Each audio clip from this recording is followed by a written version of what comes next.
গড়টারে যদি উল্টায় দেন, এমন সর্বনাশ হবে যা বলার মতো না। আর এই শব্দ দিয়েও বোঝার উপায় নাই যে তারা কি বলতে চায়। শব্দকে খণ্ডিত যদি করা হয় তাও বোঝা যাবে না যে কি বলতে চায়।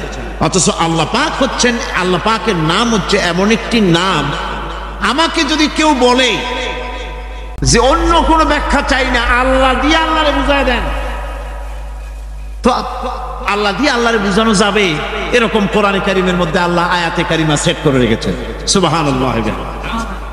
যদি আপনারা বলেন আমাকে যে আল্লাহ দিয়ে আল্লাহর পরিচয় করায় দেন, তো আমি বলবো আল্লাহ রাব্বুল আলামিন কোরআনে কারিমের মধ্যে বলেছেন, আল্লাহু লা ইলাহা ইল্লা হুয়াল হাইয়ুল কাইয়্যুম।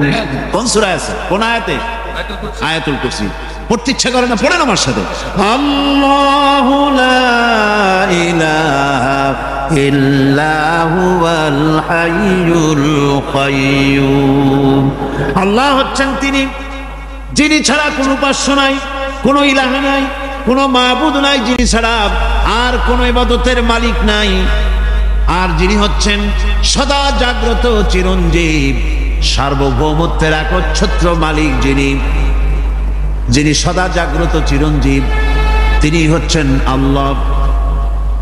এখন কেউ যদি বলেন আল্লাহ অক্ষর কি, এক একটা অক্ষর বাদ দিয়া আল্লাহরে চিনায় দেন, তাও চিনানো যাবে। আল্লাহর প্রথম অক্ষর যদি বাদ দেন কি থাকবে? কোরআনে কারীম বলছে তা দিয়েও বোঝা যাবে, লিল্লাহি মা ফিস সামাওয়াতি ওয়া মা ফিল আরদ। আল্লাহ হচ্ছেন তিনি যার জন্য আকাশ আর জমিন, আকাশ এবং জমিনের একচ্ছত্র মালিক। এর মাঝখানে যা কিছু আছে সব কিছুর মালিকানা যার হাতের মুঠায়, তিনি আমার আল্লাহ। তিনি কে? আল্লাহ। এরপরে যদি বলেন আর একটা নাম ছেড়ে দেন, আলিফ সাল্লাম, একটা নাম ছেড়ে দিলাম, তাহলে কি থাকলো? লাহ থাকলো, দুইটা অক্ষর থাকলো লাহু। এই লাহু দিয়েও আল্লাহ রাব্বুল আলামিনের সিফাতকে, তার গুণকে বোঝা যাবে। লাহু মাকালিদুস সামাওয়াতি ওয়াল আরদ। আল্লাহ পাক বলেন আসমান এবং জমিনের রিজকের চাবিকাঠি আল্লাহ পাকের হাতে, যাকে খুশি তিনি পর্যাপ্ত রিজেক দান করেন। কেউ যদি বলেন লামটাও ভালায় দেন, লামটাও ছেড়ে দেন, দিলাম নাম একটা ছেড়ে, থাকলো কি? একটা অক্ষর থাকলো হু। এই হু দিয়ে আমার আল্লাহরে চেনা যাবে।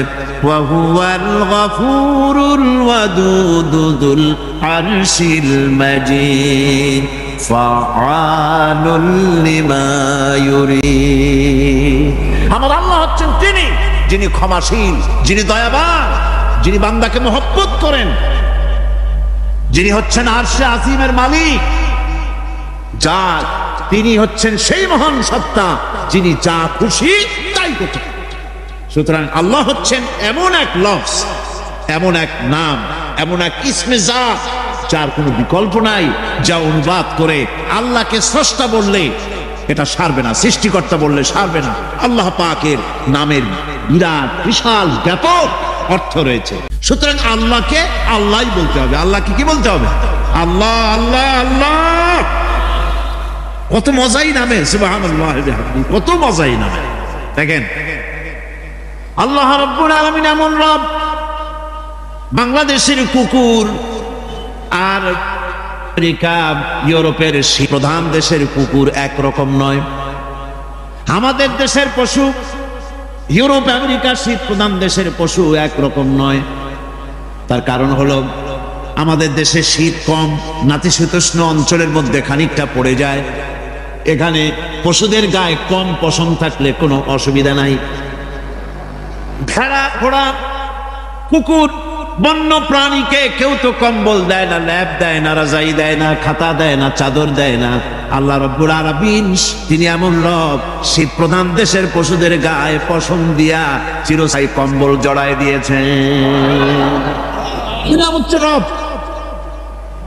প্রতিপালনের পদ্ধতি কি সুন্দর করে তিনি প্রতিপালন করছেন, কি সুন্দর করে তিনি পশু পক্ষীগুলিকে তাদের আহার জোগাড় করছেন, প্রতিপালন করছেন। তিনি রব, মানুষকে সৃষ্টি করেছেন, আমাদেরকে সৃষ্টি করেছেন, সব চাইছেন। সুবহানাল্লাহ ওয়া বিহামদিহি, সকল প্রয়োজন মিটিয়েছেন, একটা জিনিস বাদ রাখেন।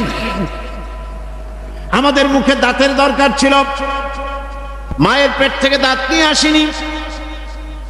মায়ের পেট থেকে আসার পরে আমাদের খাবারের দরকার ছিল। লক্ষ্য করেন রব কারে বলে, লক্ষ্য করুন। মায়ের পেটের মধ্যে যখন ছিলাম, ওখানে কোনো রোগের জীবাণু ঢুকতে পারে নাই। ফি করারিম মাকিন, একটি সুরক্ষিত জায়গায় আল্লাহ রাব্বুল আলামিন বাচ্চাকে রেখেছেন, যেখানে কোনো সর্দি হবে না, জ্বর হবে না, সর্দি হবে না, ব্রঙ্কাইটিস হবে না, ডায়াবেটিস হবে না, প্রেসার হবে না। মায়ের পেটের মধ্যে বাচ্চাকে এমন জায়গায় আল্লাহ যত্ন করে রেখেছেন। এই বাচ্চা যখন মায়ের পেট থেকে বেরিয়ে এলো, তখন তার পরিবেশ অত্যন্ত খারাপ। এখানে পলিউশন আছে, এখানে কার্বন ডাই অক্সাইড আছে, এখানে বিষাক্ত হাওয়া আছে, এখানে দূষিত আবহাওয়া রয়েছে। প্রতি মুহূর্তে রোগ তাকে হামলা চালাতেছে। এই রোগের থেকে সে বাচ্চা বাঁচবে কি করে? এই জন্য রব্বুল আলামিন তিনি এমন রব, মায়ের বুকের মধ্যে যে খাবার তৈরি করলেন বাচ্চার, ওই খাবারের মধ্যে বাচ্চার ওষুধও আল্লাহ পাক বানাইয়া দিলেন। মায়ের বুকের দুধ শুধু দুধ নয়, এটা ওষুধ। সুবহানাল্লাহ। এটা খাদ্য, এটা ওষুধ, এটা ভিটামিন, এটা ক্যালসিয়াম, এটা কার্বোহাইড্রেট, যা দরকার বাচ্চার জন্য সব আল্লাহ মায়ের দুধের মধ্যে দিয়ে দিলেন। যতক্ষণ বাচ্চা পেটে ছিল দুধ ছিল ঘন, যখন বাচ্চা মায়ের পেট থেকে বেরিয়ে এলো দুধটা হয়ে গেল পাতলা। এই পাতলা দুধটা খাবে, ওষুধ আছে এর মধ্যে, ভিটামিন আছে, খাইতে যেন বিস্বাদ না হয়, একটু মিষ্টি দিয়ে দিলেন আল্লাহ, যাতে বাচ্চা মুখ ফিরায় না নেয়, সেজন্য খাইতে চায়। তারপরে যখন বাচ্চার হাড্ডি খেতে হবে, মাছ খেতে হবে, গোশত খেতে হবে, দুধের আর দরকার নাই। তার শরীরের ভিতরে রেজিস্ট্যান্স, রোগ প্রতিরোধক শক্তি তৈরি হয়েছে। এখন আরো ভালো খাবার দরকার। আল্লাহ রাব্বুল আলামিন মায়ের দুধকে শুকায় দিলেন, চুষলো আর পাওয়া যাবে না, দুধ শুকায় গেছে। এখন বাইরের খাবার খেতে হবে। আসছিল যখন মুখে দাঁত ছিল না, বাইরে যখন এলো, দাঁতের যখন দরকার হলো, কোন আল্লাহর বান্দা কি আল্লাহর কাছে দরখাস্ত করেছেন যে আল্লাহ আমার কয়েকখান দাঁত দাও, দাঁত ছাড়া আমি চাবাই কেমন? এ সবগুলি দাঁত কে সেট করে দিলেন? রব্বুল আলামিন দাঁতগুলিকে সেট করে দিলেন। মুখের মধ্যে দাঁত এসে গেল। আল্লাহ রাব্বুল আলামিন শরীরটাকে সাজিয়ে গুছিয়ে, হিউম্যান বায়োলজি যাকে বলা হয়, এই শরীরকে যে সুন্দর করে আল্লাহ পাক তৈরি করলেন, বলে শেষ করা যাবে না কত সুন্দর করে আল্লাহ পাক বানিয়েছেন। আপনার মাথার ভিতরে সেল তৈরি করা হলো, ব্রেন তৈরি করা হলো। এই ব্রেনটা শুকনা জায়গায় রাখা হয় নাই। শুকনা জায়গার মধ্যে ব্রেনটা যদি থাকতো, নড়াচড়া করে আপনার ব্রেনের যে টেকনোলজি আল্লাহ পাক ইউজ করেছেন, সেটা অসুবিধাগ্রস্ত হতো। এই জন্য ক্রিম যেভাবে পানির মধ্যে ভাসা থাকে, পানির মধ্যে ভাসমান ক্রিম, মাখন যেভাবে রাখা হয়, সামান্য পানির মতো করে এর ভিতরে ব্রেনটাকে রাখা হয়েছে। এই ব্রেনের ভিতরে, ব্রেন হচ্ছে পৃথিবীতে কম্পিউটার, আজকের পৃথিবীর শ্রেষ্ঠ আবিষ্কার। কিন্তু মানুষের মাথায় যে কম্পিউটার আল্লাহ পাক দান করেছেন, এই কম্পিউটারের সামনে দুনিয়ার কম্পিউটার এতিম। কিন্তু আল্লাহ পাক মানুষের যে ব্রেনটা তৈরি করলেন, পৃথিবীতে যা আছে এ সব কিছু একটা মানুষের ব্রেনের মধ্যে, সমস্ত তথ্য, সমস্ত ফ্যাক্টস মানুষের মেমোরির ভিতরে ঢুকাবার পরেও আরো লক্ষ লক্ষ জায়গা বাকি থেকে যাবে, শূন্য থেকে যাবে, যা পূরণ হওয়ার নয়। এত বিশাল মেমোরি আল্লাহ পাক তার মানুষের মাথার মধ্যে তৈরি করে দিয়েছে। সুবহানাল্লাহ বিহামদি। দেখুন অবস্থাটা কি।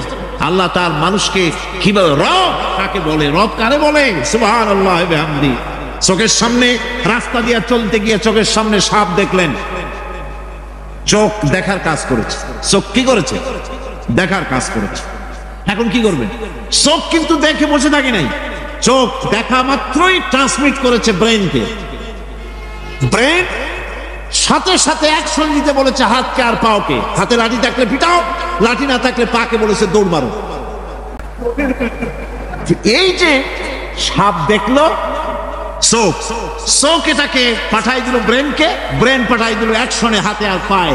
এতে কিন্তু 1 সেকেন্ড সময় লাগে নাই, 1 সেকেন্ডের কয়েক লক্ষ ভাগের 1 ভাগের ভিতরেই মানুষ অ্যাকশনে এসে গিয়েছে। সুবহানাল্লাহ। এর নাম হচ্ছে রব। এর নাম কি? রব। তার অফুরন্ত সৃষ্টি, অফুরন্ত সৃষ্টি। মানুষের হার্ট তৈরি করেছেন, চোখ তৈরি করেছেন। চোখে কিন্তু আমরা নেগেটিভ দেখি। চোখে আমরা কি দেখি? নেগেটিভ দেখি। এই নেগেটিভটা চোখ ক্যাচ করে ব্রেনের ভিতর থেকে পজিটিভ হয়ে কে বের করে দেয়? সুবহানাল্লাহ বিহামদি। কানে অসংখ্য শব্দ শুনি, কিন্তু কোন শব্দ তো জড়ায় যায় না। অসংখ্য শব্দ আমরা শুনি, যেমন রেডিও। রেডিও ঘুরাচ্ছেন, 9 ব্যান্ড রেডিও অথবা এর থেকেও বেশি ব্যান্ডওয়ালা রেডিও। আপনি যখন ঘুরাচ্ছেন কোন সেন্টার ধরার জন্য, অনেক সময় 4-5টা সেন্টার জড়ায় যায় না? জড়ায় কিনা? 4-5টা সেন্টার জড়ায় যায়, সর্বনাশ হয়ে যায় কোনটা থেকে কোনটা জন্য। তো এইরকম করে আপনার কানের ভিতরে শব্দগুলি সব জড়াইয়া পাকাইয়া আপনার কানের মধ্যে একটা বিশ্রী আওয়াজ সৃষ্টি করে দিতে পারত। কে? স্তরে স্তরে শব্দগুলিকে শোনার ব্যবস্থা করেছে।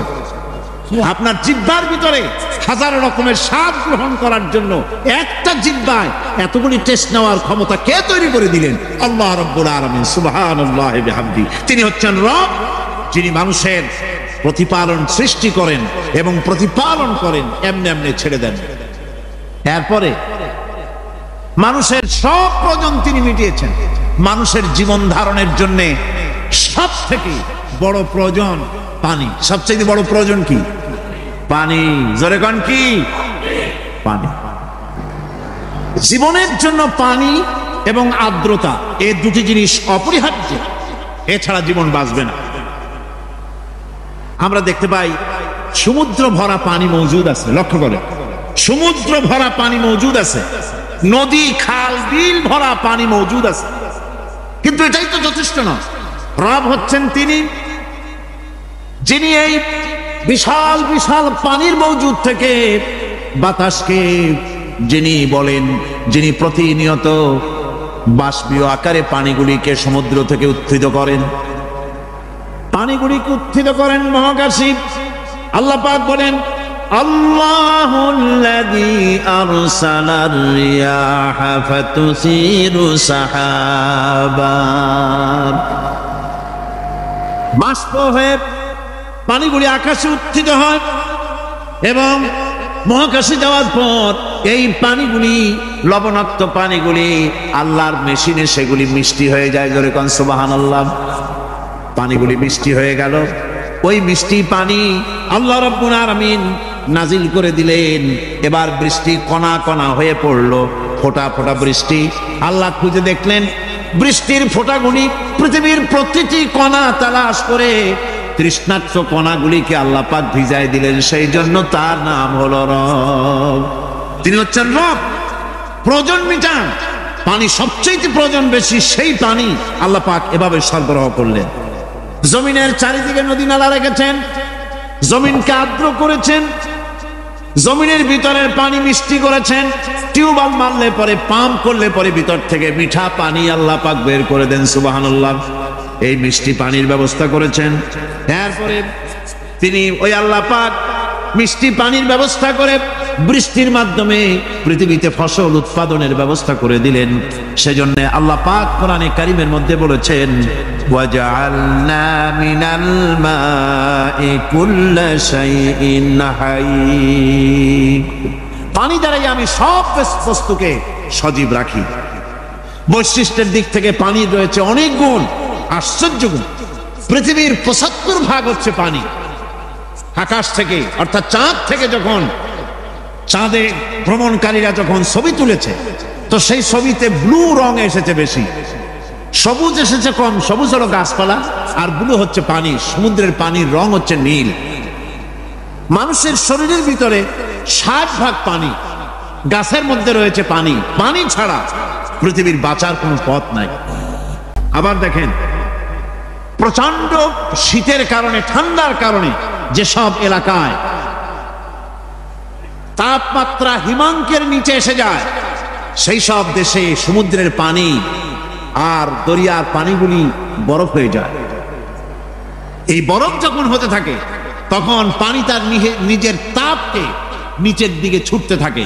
উপরের তাপ বরফ হয়ে যায় ঠান্ডা, আর নিচে তাপ বিচ্ছুরিত করে দিয়ে পানির ভিতরে যত জলজ প্রাণী আছে আর উদ্ভিদ আছে সবগুলিকে বাঁচায় রাখার ব্যবস্থা আল্লাহ রাব্বুল আলামিন এভাবে করে থাকে। এবার আল্লাহ রাব্বুল আলামিন বলছেন, এই পানি ছাড়া মানুষ বাঁচে না, প্রাণী বাঁচে না। পানি এমন এক জিনিস, এমন এক নিয়ামত আমি দান করলাম। আল্লাহ পাক বলেন, কুল আরাআইতুম ইন আসবাহা মাউকুম গাওরান ফামান ইয়াতিকুম বিমাইন মাইন। বলো দেখি সবে, শুকাইয়া যদি যায় এই জমিনের পানি, তাহলে হেথায় তটুনির ধারা কে দিবে সবারে আনি। এই পৃথিবীর নদী নালা খাল বিল জমিনের আভ্যন্তরীণ দিকে পানিগুলি যদি আমি আল্লাহ রাব্বুল আলামিন শুকায় দেই, তাহলে আমি আল্লাহ ছাড়া এমন কে আছে যে নতুন করে আবার পানির আমদানি করে দিতে পারে? আছে কেউ? আজ পানির শূন্যতা আমাদের দেশে দেখা যাচ্ছে। পানি আস্তে আস্তে কমে যাচ্ছে, আস্তে আস্তে পানি শেষ হয়ে যাচ্ছে। কি কারণে শেষ হচ্ছে এবং কি হলে পানি পাওয়া যাবে পরে বলা যাবে ইনশাআল্লাহ। তো জীবন ধারণের জন্য যেমন পানির প্রয়োজন, জীবন ধারণের জন্য তেমন বাতাসেরও প্রয়োজন। পানি ছাড়া তো কিছু সময় চলতে পারে, পানি এবং খাদ্য ছাড়া কিছু সময় চলতে পারে, কিন্তু বাতাস ছাড়া তো এক মুহূর্ত চলে না, ঠিক কিনা? বোঝেন কিনা কথা? বাতাস ছাড়া এক মুহূর্ত চলতে পারে না। অথচ আল্লাহ রাব্বুল আলামিন এই বাতাস দিয়ে গোটা আকাশকে, শূন্য জায়গাগুলি বাতাস দিয়ে ভরে রেখেছেন, যাতে করে কারো বাতাসের কোনো অসুবিধা না হয়, শ্বাস করতে কোনো কষ্ট না হয়। প্রাণী জগৎকে বাতাস দিয়ে বাঁচিয়ে রাখার জন্য আল্লাহ পাক মহাশূন্যকে এভাবে সব এলাকা বাতাস দিয়ে ভরে রেখেছে। এই জন্য তার নাম হচ্ছে রব। এটাই হচ্ছে রুবুবিয়তের নমুনা। فلينظر الإنسان إلى طعامه أنا صببنا الماء صبا ثم شققنا الأرض شقا فأنبتنا فيها حبا। আল্লাহ পাক বলছেন, মানুষের উচিত নিজ খাদ্যাদির দিকে লক্ষ্য করা, নিজের খাদ্যের দিকে লক্ষ্য করা। যেহেতু এই খাদ্য প্রতিদিন তার সামনে আসে, এদিকে তার লক্ষ্য করা উচিত। আমি কিভাবে, আমি প্রথমে জমিনের উপরে পানি বর্ষণ করি, পরে জমিনকে দীর্ণ বিদীর্ণ করি, এরপরে জমিনের ভিতরে উর্বরা শক্তি আমি দান করি। কে বলতেছেন এই কথা? আল্লাহ পাক বলছেন। এরপরে আমি নানান জাতের ফসল ফলন তোমাদের জন্য আমি দান করে দেই। খাদ্যের দিকে নজর করতে এই জন্য আল্লাহ পাক বলেছেন, মানুষ চতুর্দিক থেকে তো চোখ ফিরাতে পারে, মুখ ফিরাতে পারে, কিন্তু খাদ্যের দিকে তার নজর করতেই হয়। সকালে, দুপুরে, বিকালে, রাত্রে সব সময় তার সামনে খাবার আছে। আল্লাহ পাক বলেন, খাবারের দিকে একটু নজর করো, কেমন ভাবে কি সুন্দর করে খাবারগুলি তৈরি করে দিয়েছি, শুরু কিভাবে হলো, পরিপক্ক কিভাবে হলো, সেদিকে তোমরা লক্ষ্য করো। সে লক্ষ্য তো করা নাই, সমানে খায়, বিসমিল্লাহ বলেন, আলহামদুলিল্লাহ বলেন, পাইকারি দরে খাইতেই থাকে। আল্লাহ পাক বলছেন, খাদ্যাদির দিকে লক্ষ্য করো। এই যে চাউল তোমরা খাচ্ছ, আটা খাচ্ছ, গম খাচ্ছ, মাছ খাচ্ছ, গোশ খাচ্ছ, তাম পৃথিবীর সমস্ত বিজ্ঞানীরা একত্রিত হয়ে একটা চাউল বানাইতে পারবে? জোরে কোন পারবে? না পারবে। পারবে প্লাস্টিকের চাউল, আর কলেরা হয়ে মরবে। পৃথিবীর সমস্ত বিজ্ঞানীরা একত্রিত চাউল বানাতে পারবে না, একটা ডিম বানাতে পারবে না। পারবে একটা বানাতে? পারবেন। বিজ্ঞানীদের প্রশংসা আমরা করি, হ্যাঁ করি। বিজ্ঞানীরা অনেক কিছু বিশ্বকে উপহার দিয়েছে, কিন্তু মূল রবের কাছে আমরা যাই না, তাকে চিনতেও পারি না, সেখানে যাই না। বিজ্ঞানীরা কি করেছে? আল্লাহর বানানো জিনিসগুলি তারা ডিজাইন করেছে। ডিজাইন করতে তো নিষেধ নাই, আর ডিজাইন করাই যায়, সৃষ্টি করতে পারে না। বিজ্ঞানীরা সৃষ্টি করে নাই, ডিজাইন করেছে। কিরকম? আল্লাহ পাক চাউল তৈরি করেছেন। চাউল করেছে কে? বলেন না সবাই? এখন আপনারা সেই চাউল দিয়ে পিঠা বানান, পায়েস বানান, সেই চাউল দিয়ে বা পিঠা আরো কি যেন খায় চট্টগ্রামে রস দিয়া, ওটারে কি কয়? দই পিঠা নাকি দোয়া পিঠা। তো এইভাবে করে আপনি ডিজাইন তৈরি করছেন, আটা দিচ্ছে, আল্লাহ পাক আটা তৈরি করেছেন, গম দিয়েছেন, এই আটা দিয়ে গোলগোল্লা তৈরি হচ্ছে, এর দ্বারা রুটি তৈরি হচ্ছে, এর দ্বারা অসংখ্য রকমের সিমাই টিমাই ইত্যাদি দিয়ে, লাচ্ছা সিমাই, নানান রকমের সিমাই আপনি ডিজাইন করেন, অসুবিধা নেই। আল্লাহর তৈরি করা কাঠ দিয়ে ফার্নিচার তৈরি হচ্ছে, টেবিল হচ্ছে, গোষ্ঠী শুদ্ধ হচ্ছে, আল্লাহর তৈরি করা লোহা দিয়ে মাইক হচ্ছে, স্ট্যান্ড গান হচ্ছে, ব্রেন গান হচ্ছে, তারপরে প্লেন হচ্ছে। তাহলে আমি বলতে চাইলাম, বুঝাতে চাইলাম, সমস্ত জিনিস এর স্রষ্টা কে? জোরে বলেন কে? বিজ্ঞান শুধু এগুলিকে এক জায়গায় করে অ্যাসেম্বল করছে, এগুলিকে এক জায়গায় করে এক একটা রূপ দিয়েছে। এখানে বিজ্ঞানের কৃতিত্ব আছে ঠিক, কিন্তু আপনারা বলেন লোহা যদি আল্লাহ তৈরি না করতেন এই মাইক তৈরি হতো, রাইফেল তৈরি হতো? আর রাইফেল যদি নাই হতো তাহলে কারাগারের বন্দীগুলো মারতেন কি দিয়ে? রাইফেল যদি না হতো যুদ্ধ করতেন কি দিয়ে? ঠিক কিনা? যত মারামারি ইত্যাদি যা কিছু হচ্ছে, তো শুধু মারামারির জন্যই তো আল্লাহ লোহা বানান নাই। লোহার সবচাইতে বড় প্রয়োজন হচ্ছে জমিন কর্ষণ করা, জমিন চাষ করা। এই জমিন চাষের জন্য লাঙ্গল দরকার, শাবল দরকার, খন্তা দরকার, কোদাল দরকার। এই লোহার নামকেও আল্লাহ পাক এত লোহা বেশি দিয়েছেন যার জন্য লোহার দাম কম, সোনা কম দিয়েছেন যেহেতু সোনার প্রয়োজনীয়তা কম, লোহার প্রয়োজনীয়তা বেশি, এই জন্য লোহা বেশি দিয়েছেন, দামটা কমে গেছে, যার জন্য আপনার আমার জন্য কিনে ব্যবহারটা সহজ হয়েছে। কথা ঠিক কিনা বন্ধুগণ? আল্লাহ রাব্বুল আলামিন এইভাবে করে মানুষের রুবুবিয়াতটা, আল্লাহ পাকের রুবুবিয়াত হচ্ছে এই, তিনি মানুষকে সুন্দর করে সৃষ্টি করে যা কিছু প্রয়োজন সবকিছু খাওয়াচ্ছেন, দিচ্ছেন। সে আল্লাহ পাক প্রশ্ন করছেন, কুল মান ইয়ারযুকুকুম মিনাস সামাই ওয়াল আরদ أَمَّنْ يَمْلِكُ السَّمْعَ وَالْأَبْصَارَ وَمَنْ يَخْرُجُ الْحَيَّ مِنَ الْمَيِّتِ وَيُخْرِجُ الْمَيِّتَ مِنَ الْحَيِّ।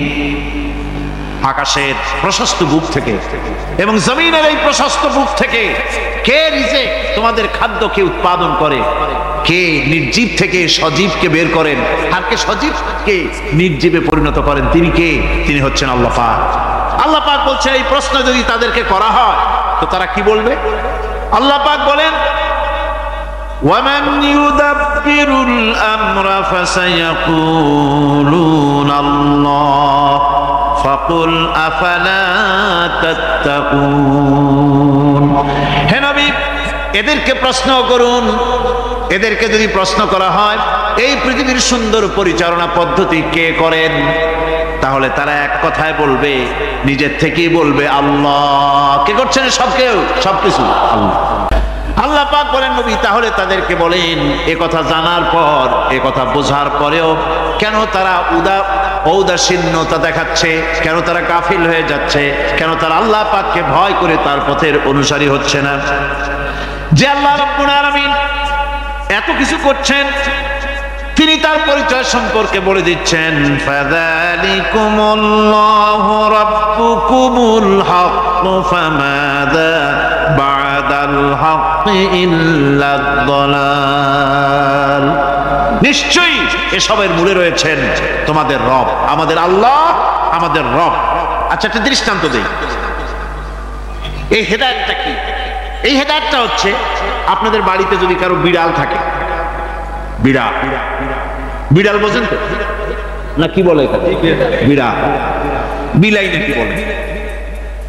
বিড়াল। এই বিড়াল যদি আপনাদের কারো বাড়িতে থাকে তো বিড়ালের প্রসবকালীন অবস্থা দেখবেন, বিড়ালের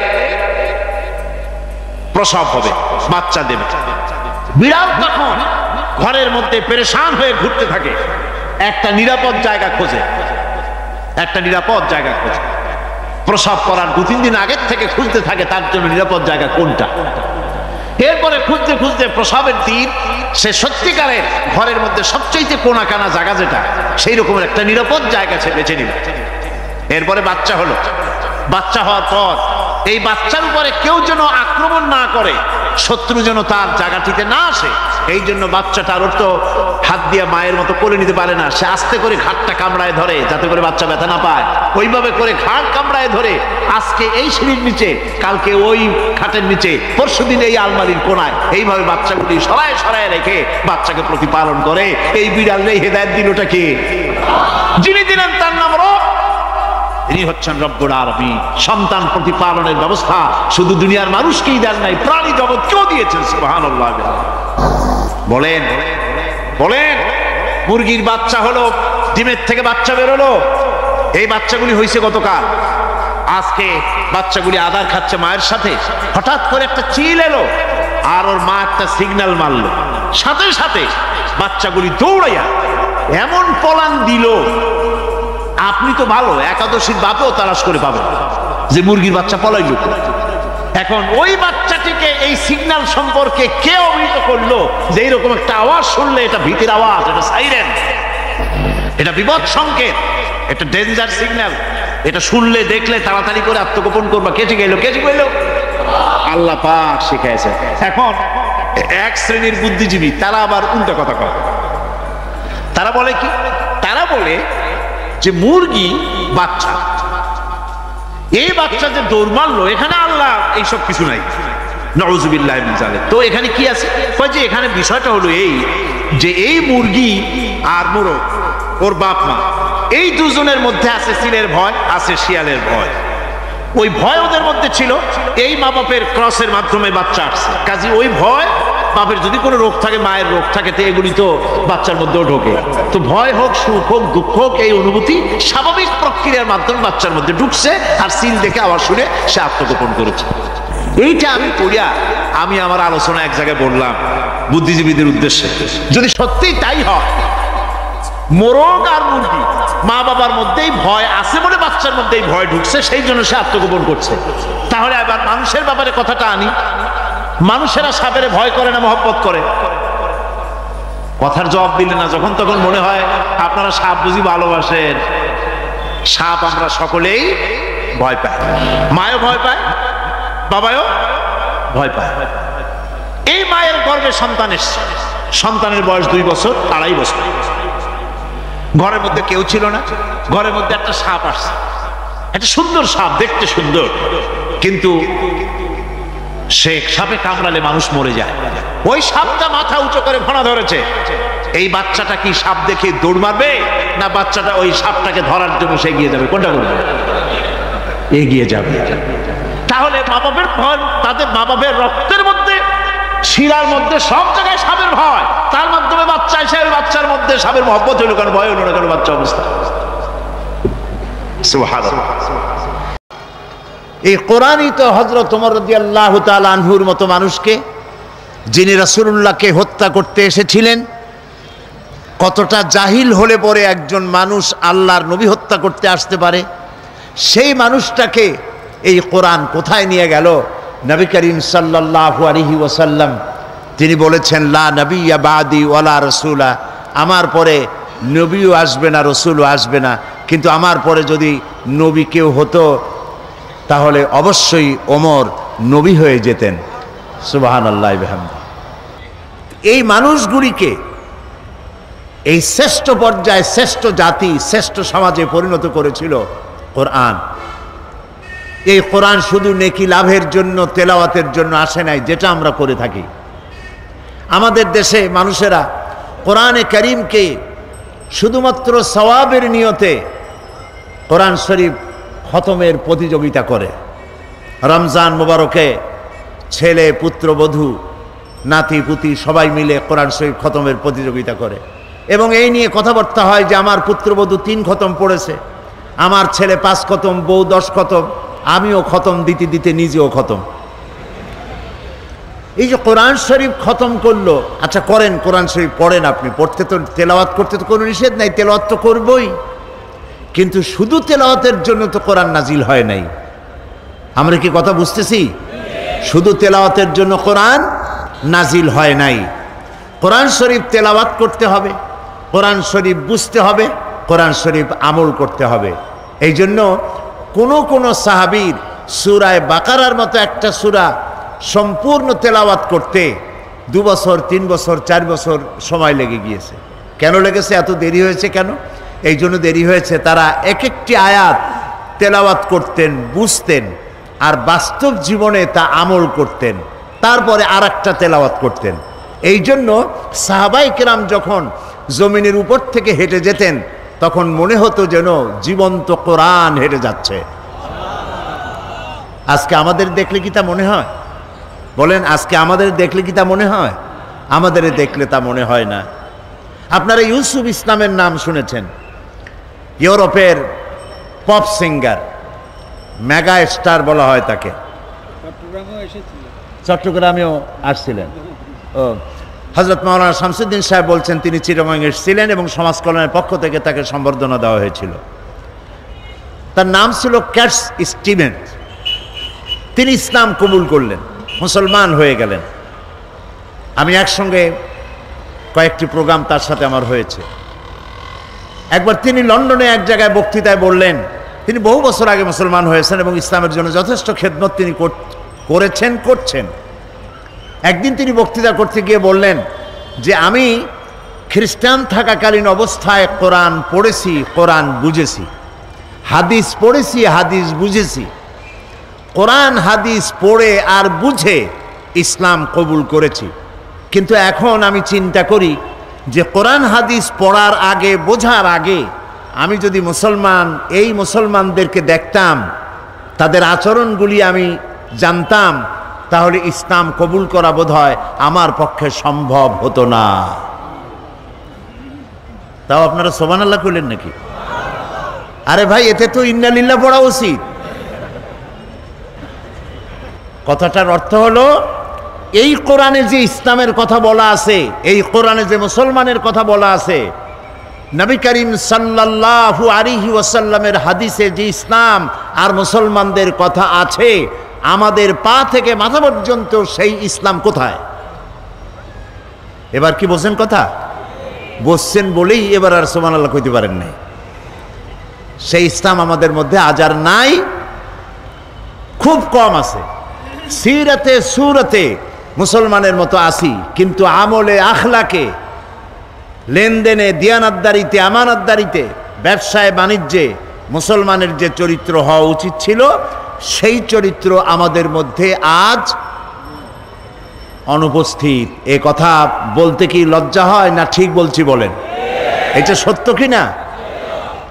সেই জন্য একসময় তো এমন ছিল, পৃথিবীতে আমরা সংখ্যায় ছিলাম কম, মাত্র 1 গ্লাস পানি 6 জন 7 জনে 8 জন 10 জনে ঠোঁট ভিজাইয়া, জিহ্বাটাকে ভিজাইছে, কণ্ঠটা ভিজাইছে। একটা খেজুরকে 8-10 জনে ভাগ করে খেয়েছে, ছিঁড়ে ছিঁড়ে একটু একটু জিহ্বায় দিয়া, একটু পানি মুখে দিয়ে রোম, শাম, পারস্য বিজয় করেছে আমার পূর্বপুরুষেরা। এইবার সুবহানাল্লাহ বলতে পারেন? সেই মুসলমানের সংখ্যা এখন 130 কোটি, কেউ বলে 150 কোটি। যেটা কই আপনি আনন্দ পান, 130 কোটি পাথরের টুকরা এক জায়গায় করলে তাও একটা বড় পাহাড় হয়, শক্তি হয় তার। সেই শক্তি দিয়ে একটা কোনো কিছুর মোকাবেলা করা যায়। 130 কোটি সমুদ্রের ঢেউ যদি একটার পর একটা আসে, উপকূল ভেঙে চুরে চুরমার করে দেওয়া যায়। কিন্তু 130 কোটি মুসলমান আজ 130 কোটি মুরগির ডিমের মতো হয়ে গেছে।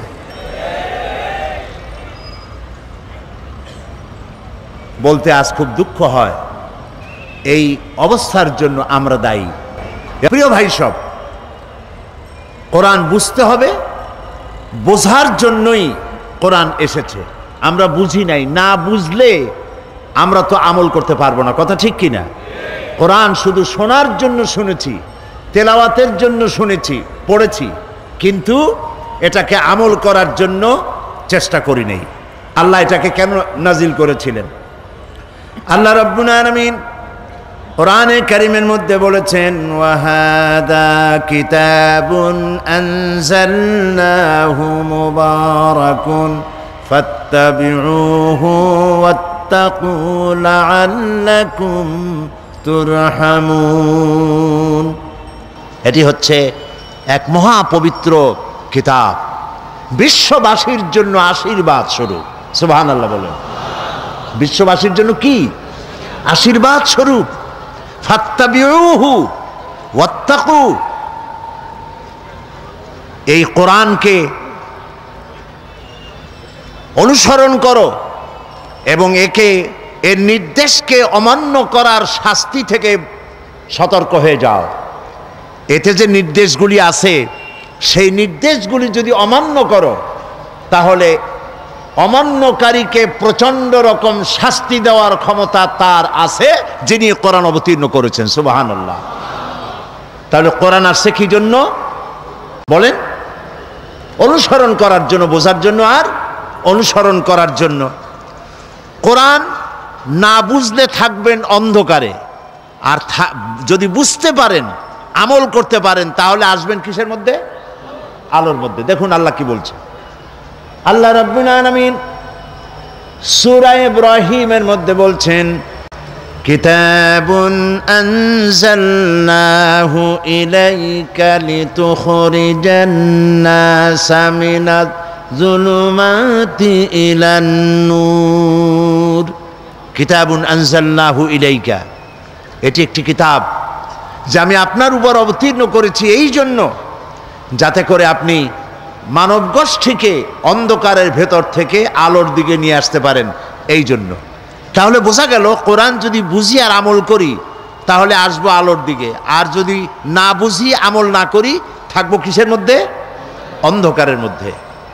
আল্লাহ রাব্বুল আলামিন আরো বলেন, হুয়াল্লাযী ইউনাজ্জিলু আলা আবদিহি আয়াতিম বায়্যিনাতিন লিইখরিজাকুম মিনাজ যুলুমাতি ইলান নূর।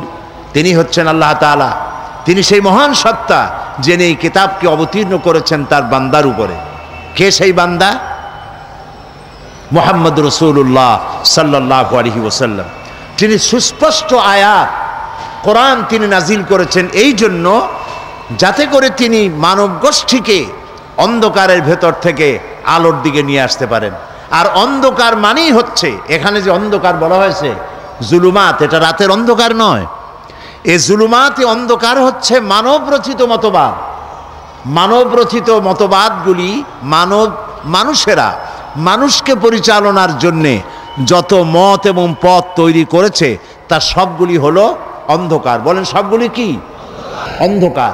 যেমন কমিউনিজম, সোশ্যালিজম, ন্যাশনালিজম, সেকুলারিজম, এই যত ইজম আছে, যত মতবাদ আছে, পুঁজিবাদ, জাতীয়তাবাদ, সমাজবাদ, তারপরে ধর্মনিরপেক্ষ মতবাদ, এই যত মতবাদ মানুষে তৈরি করেছে সকল মতবাদের পরিণতি হলো বরবাদ। এ সবগুলির পরিণতি বরবাদ। আর ইসলাম এর পরিণতি হচ্ছে আবাদ। ইসলাম এটি হচ্ছে আল্লাহর তৈরি করা, এটার নাম হচ্ছে নূর, এটার নাম আলো। আর মানুষ যেগুলি বানিয়েছে এগুলি হচ্ছে সব অন্ধকার। কারণ মানুষ যা তৈরি করে এর মধ্যে ভুল থাকে। বলেন থাকে কিনা? থাকে কিনা? এই কোরআন কে তৈরি করেছেন?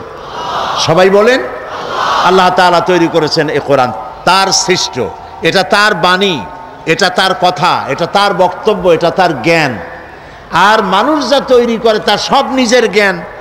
আমাদের দেশে সংবিধান আছে, কনস্টিটিউশন আছে। আমাদের দেশের কনস্টিটিউশন সহ পৃথিবীতে যত সংবিধান আছে সমস্ত সংবিধানগুলি আল্লাহর তৈরি না মানুষের তৈরি? সবাই বলেন মানুষের তৈরি। আর মানুষের তৈরি বলেই প্রত্যেক বছর এতে অ্যামেন্ডমেন্ট করতে হয়, সংযোজন, বিয়োজন, সংশোধন, পরিবর্ধন এগুলি করা লাগে। ঠিক কিনা বলেন?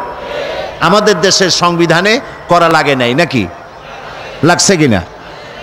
সব দেশে লাগে, শুধু আমার দেশে না, সব দেশে লাগে।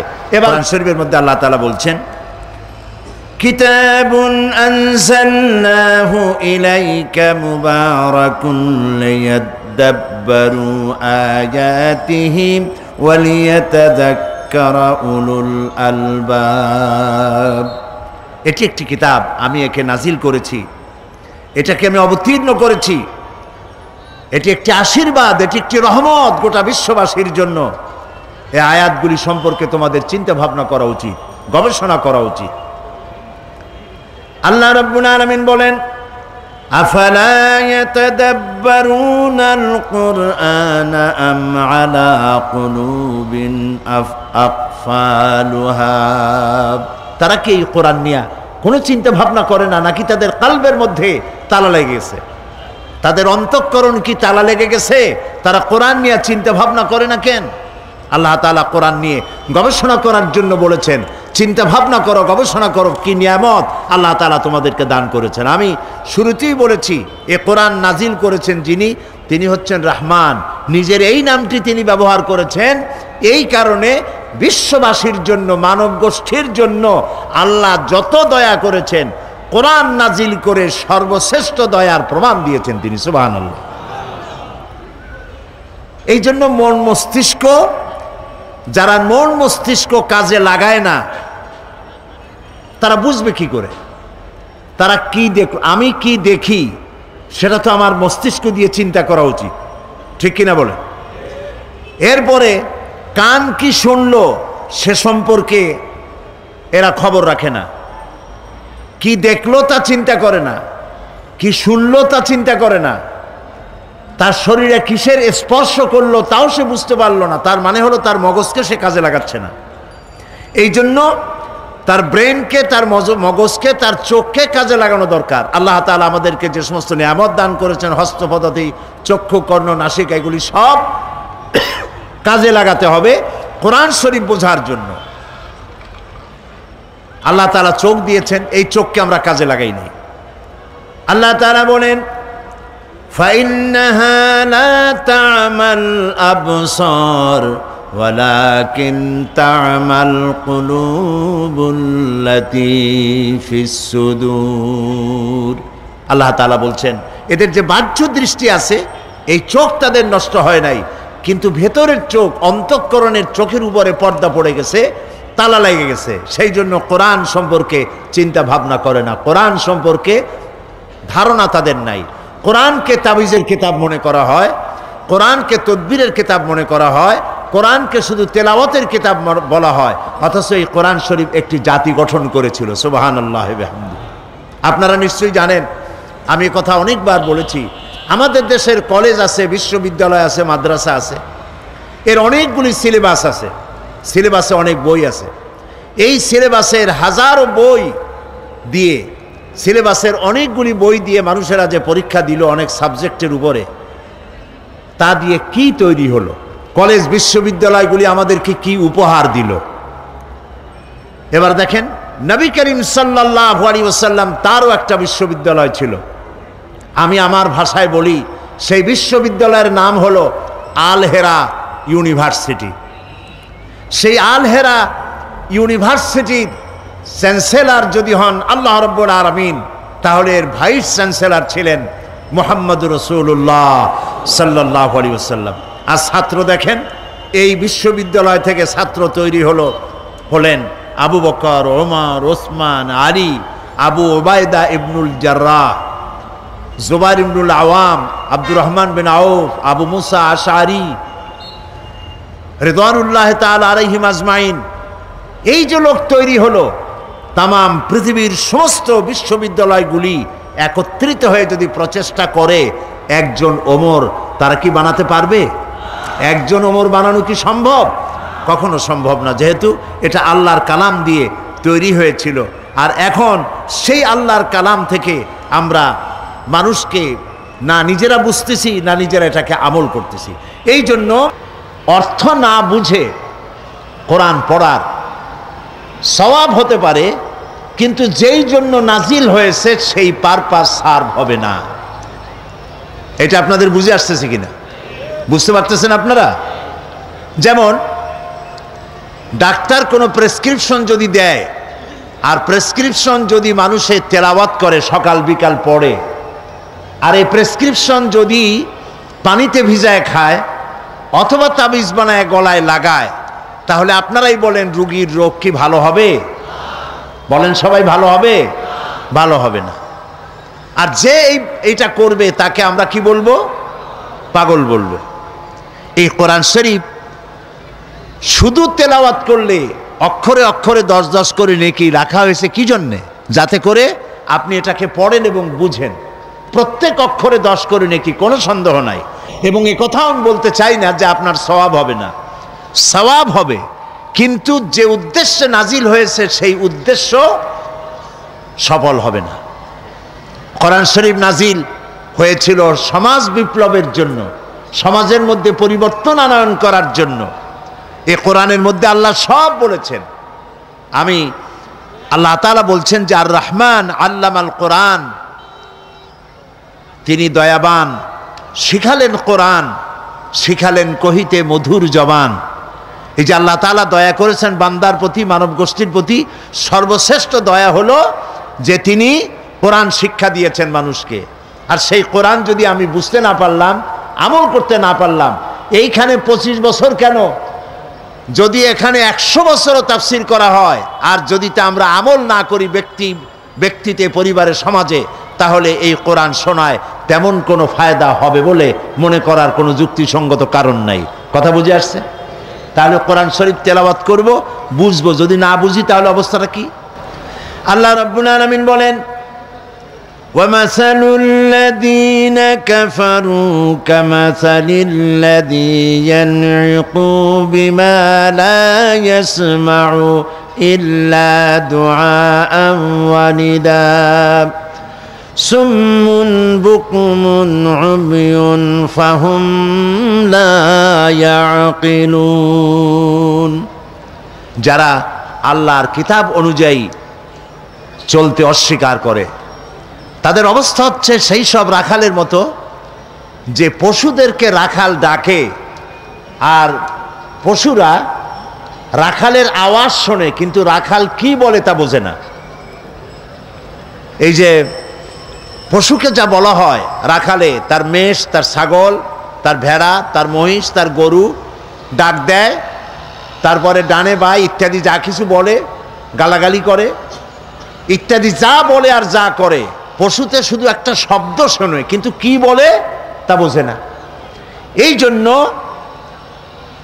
যারা কোরআনকে অস্বীকার করেছে, যারা আল্লাহ তাআলার বাণীকে অস্বীকার করেছে, কোরআনের আওয়াজ যখন তারা শোনে শুধু শব্দই শোনে, কিন্তু এর আহ্বান তাদের অন্তঃকরণের মধ্যে প্রবেশ করে না।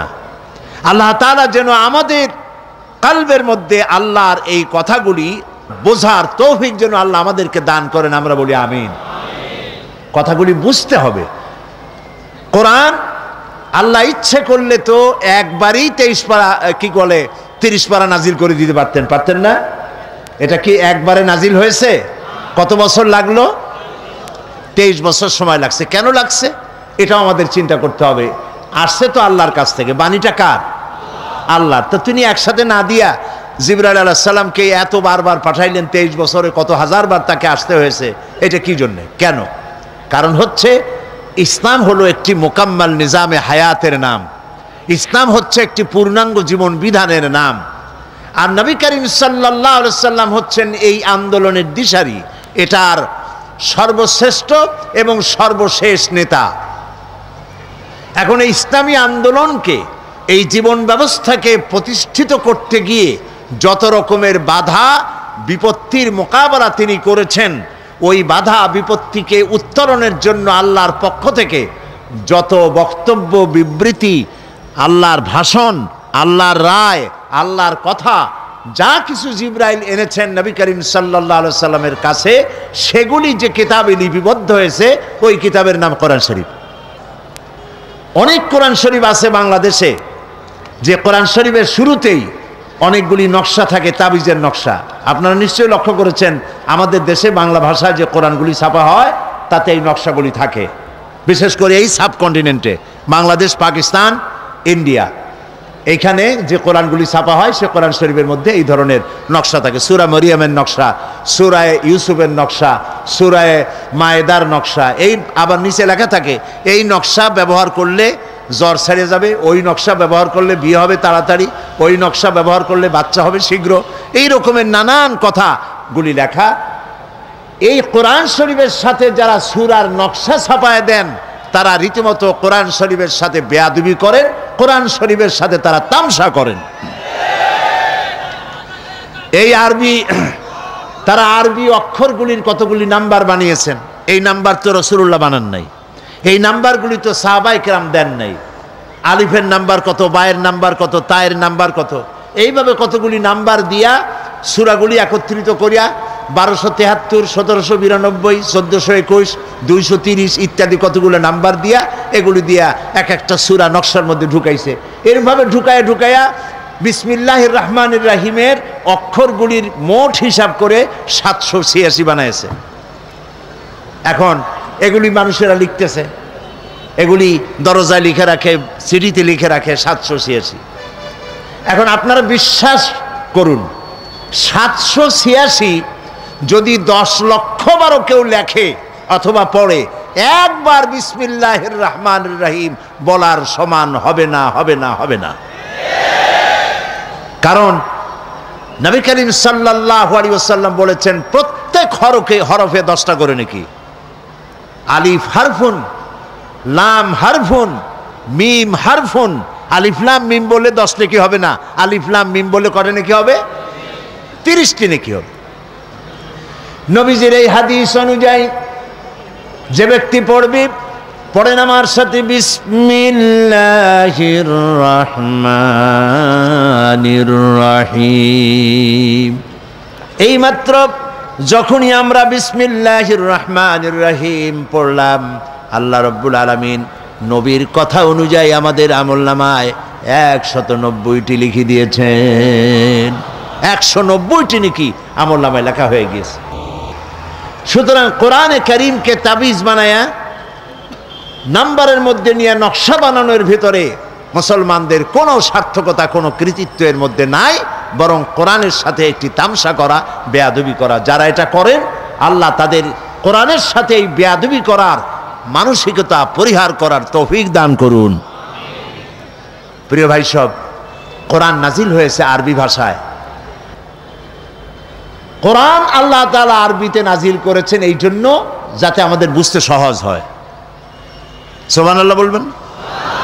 আল্লাহ তাআলা বলছেন ইন্না আনজালনাহু কুরআনান আরাবিয়্যান লাআল্লাকুম তা'কিলুন। নিঃসন্দেহে এই কোরআনকে আমি আরবি ভাষায় নাজিল করেছি এই জন্য যাতে করে তোমাদের বোধগম্য হয়, যাতে করে তোমরা বুঝতে পারো। তারপরে বোঝার জন্য সহজ করেছি, মুখস্থ করার জন্য সহজ করেছি, তেলাওয়াতও সহজ করে দিয়েছি। লক্ষ্য করবেন পৃথিবীতে তোতলাপন মানুষ আছে যাদের কথা বলতে গিয়ে কথা বাঁধে, আছে না? চট্টগ্রামে এরকম সব দেশে আছে, সব ভাষাই আছে, কথা বলতে গেলে বাঁধে। এই কথা বলতে গেলে যাদের বাঁধে তাদেরকে কোরআন শরীফ পড়তে দেন, দেখেন বাঁধে নাকি কোনো জায়গায়। সুবহানাল্লাহ বলবেন না এবার? সুবহানাল্লাহ। এই জন্য আমি দৃষ্টান্ত দিতে গিয়ে বলি যে আরব দেশে যারা আরবিতে কথা বলে তাদের কথাও বিভিন্ন রকমের উচ্চারণের ব্যতিক্রম আছে। যেমন সৌদি আরবিয়ায় তারা থা উচ্চারণ করে তা দিয়া, কাফ উচ্চারণ করে গাইন দিয়ে। যেমন কুলকে বলে গুল, কাথিরকে বলে কাথির। আবার মিশরে জিমকে বলে গাইন দিয়ে উচ্চ করে মসজিদ, এটাকে বলে মাসগিদ। ওয়াজারাতুল খারিজিয়া তাকে বলে ওয়াজারাতুল খারগিয়া। হাজিকে বলে হাগি। এই যে উচ্চারণের তাদের ব্যতিক্রম, কোরআন যখন পড়ে একজন সৌদি আরবিয়ান মুসলমান অথবা ইজিপশিয়ান, যখন একজন মুসলমান যখন কোরআন পড়ে তো আউযু বিল্লাহি মিনাশ শায়তানির রাজিম বলে না, ওখানে ঠিক হয়ে যায়। আবার যখন সৌদি আরবিয়ার কেউ কুল হু আল্লাহ পড়ে সেখানে সে গুল হু আল্লাহ পড়ে না। তার অর্থ হলো নিজের ভাষার উচ্চারণের ভিতরে যতই ত্রুটি বিচ্যুতি থাকুক না কেন, আল্লাহর কোরআন যখন মানুষ পড়ে তেলাওয়াত করে, আল্লাহ রাব্বুল আলামিন জবানের আড়ষ্টতা দূর করে দিয়ে কোরআনে কারিমের তেলাওয়াত আল্লাহ সহজ করে দেন।